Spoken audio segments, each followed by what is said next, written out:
infancia no fue una infancia clásica de un chico nacido en Miraflores y yendo al colegio y regresando a su casa al final del día a comerse su lonche, ¿no?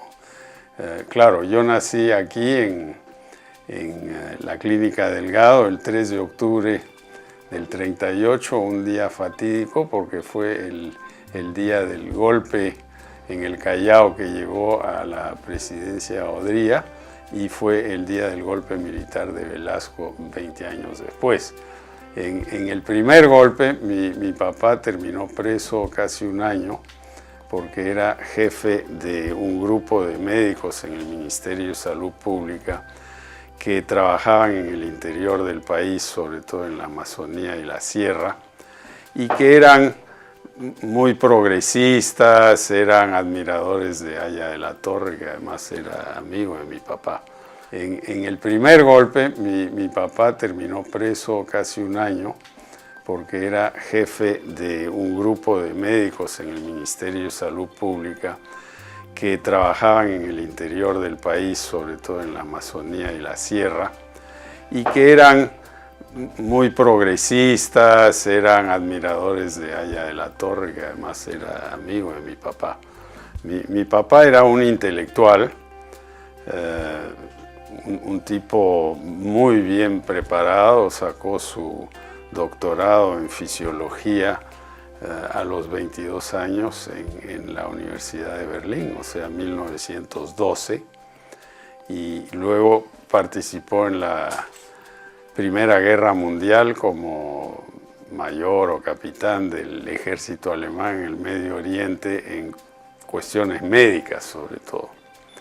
Y terminada la guerra, hubo pues todo tipo de caos en Alemania y él fue mandado a Rusia a establecer una facultad de medicina en Minsk y luego en Omsk. O sea, él conocía muy bien el régimen ruso de Lenin y luego Stalin. Y a él siempre le interesó la investigación. Entonces su primer libro, que es un clásico en sociología médica, es un libro sobre los kirguís, que hoy están en Kirguistán, que se llama La estepa y el hombre. Y es un libro que todavía se usa en algunas universidades. Y también estuvo en China un tiempo, siempre enviado por la Universidad Humboldt de Berlín.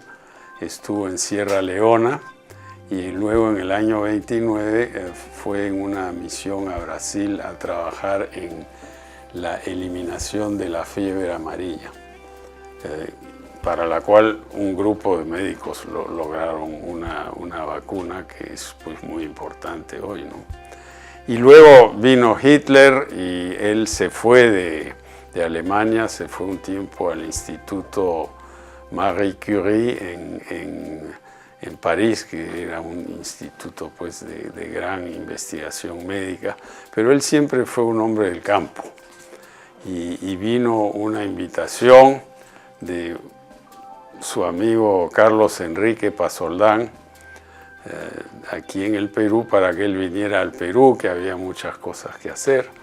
Llegó aquí en el año 36, después de haber estado en París y en Venezuela también un rato, y se instaló en lo que es hoy el Museo de Arte de Lima, que era un laboratorio en el Paseo Colón, y un laboratorio pues que estaba en total desuso, estaba lleno de monos que tenían pues el control de ese local, ¿no? Entonces él dijo, bueno, yo me voy de aquí, yo tengo que hacer algo más interesante, y se fue a Iquitos a establecer un esfuerzo de control de enfermedades tropicales. Por eso el reciente laboratorio que ha inaugurado el ministro de Salud conmigo ahí en Iquitos se llama el laboratorio Max Kuczynski, ¿no?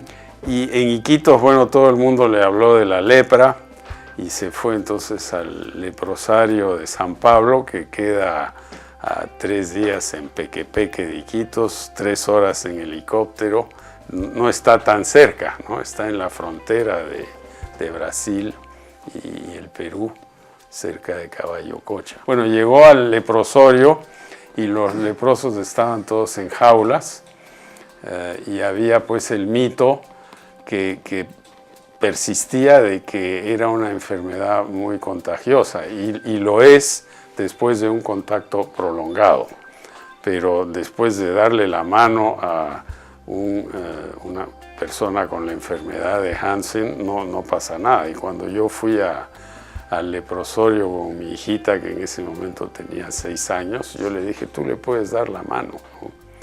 Y según un libro del enfermo más antiguo que murió hace poco, a los 100 años, lo que hizo mi papá, llegó ahí, demolió las jaulas, dijo aquí se cambia el esquema, y aquí lo que tenemos es que prevenir esta enfermedad. Entonces, con la ayuda del ministro de esa época, Constantino Carvalho, un famoso ministro de salud, él se paseó por toda la selva viendo si había chicos que tenían lepra, ¿no?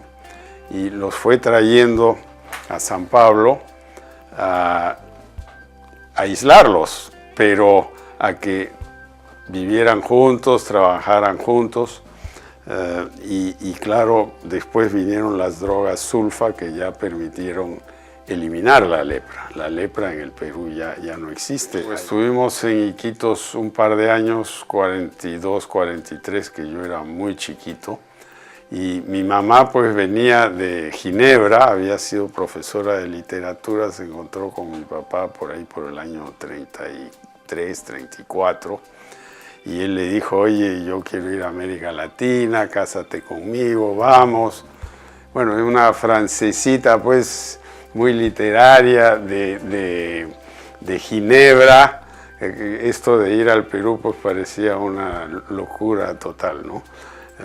Al final ella se casó por poder, ¿no? Porque su papá no la dejaba viajar hasta allá sin estar casada. Eran épocas antiguas, ¿no?